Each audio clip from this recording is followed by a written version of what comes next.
कुछ कविता अपने माता पिता की बहुत लाडली थी। 3 बड़े भाइयों की बहन थी। कोई भी चीज़ मांगने पर उसी वक्त सामने हाजिर हो जाता था। पूरे घर में रौब था उसका। पूरे परिवार में नौकरों और राजकुमारी की तरह हुक्म चलाती थी। कविता स्कूल में भी पूरा रौब था उसका। बड़े घर की लाडली जो थी। ऐसे में उसने कॉलेज में दाखिला लिया। उसकी ठाट बाट बड़ी गाड़ी में आना, हर दिन का नया फैशन देख हर कोई उससे दोस्ती करना चाहता था। थोड़े ही दिनों में उसके बहुत से दोस्त बन गए। पूरे कॉलेज में उसकी अपनी अलग ही पहचान थी। इन दिनों में उसके घर एक रिश्ता आया। खानदानी लोग थे और पापा की पुरानी जान पहचान भी थी। पर कविता ने रिश्ता हाँ कर दी। वो जान रही थी कि उसके घर वाले उसे बहुत प्यार करते हैं।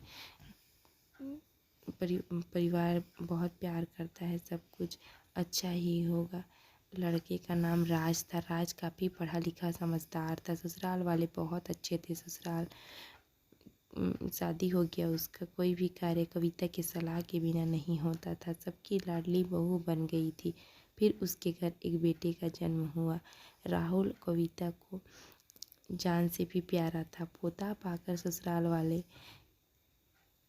फूले नहीं समाते थे। कविता कभी कभी सोचती थी कि मैं बहुत किस्मत वाली हूँ।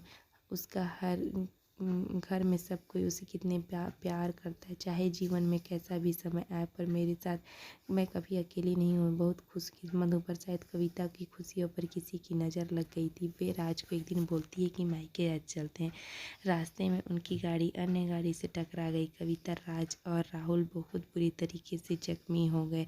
काफ़ी दिनों के इलाज के बाद राज और राहुल तो ठीक हो गए, लेकिन कविता पूरी ठीक ना हो सकी।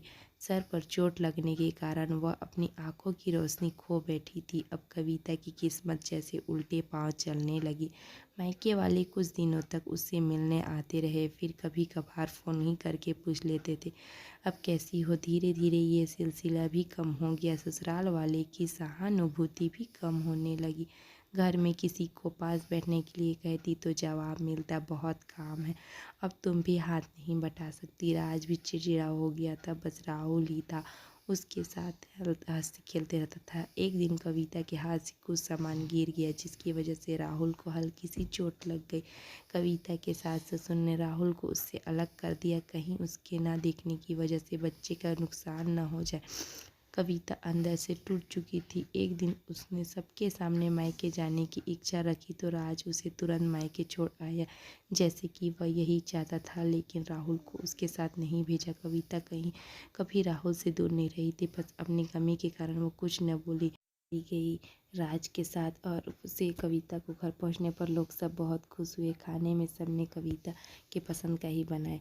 उसने अपने मम्मी पापा और भाई भाभीयों से दिल खोल कर बातें की। उनके छोटे छोटे बच्चे भी बुआ के साथ घुल मिल गए। रात को सोते वक्त जब पता चला तो उसका बैग तो बहुत भरा हुआ था। वह सब समझ गई, बहुत उदास हो गई। कुछ दिनों तक तो सब ठीक रहा, फिर जैसे सब बदलने लगा, सबका व्यवहार बदल रहा था। सब लोग पूछने लगे कि राज कब आएगा। वह बहाना बना देती, जबकि वह जानती थी कि उसके घर में उसके लिए अब कोई जगह नहीं है।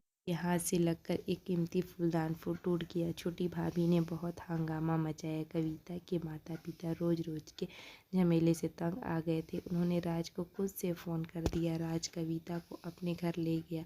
कविता को अपने परिवार वालों से ये उम्मीद ना थी। जिस कविता के कहे बिना घर में एक पत्ता भी नहीं हिलता था, उस घर के लिए वह बोझ बन चुकी थी। राज के साथ अपने घर आते वक्त वह बहुत खुश थी, क्योंकि वह अपने घर जा रही थी, अपने जिगर के टुकड़े राहुल के पास।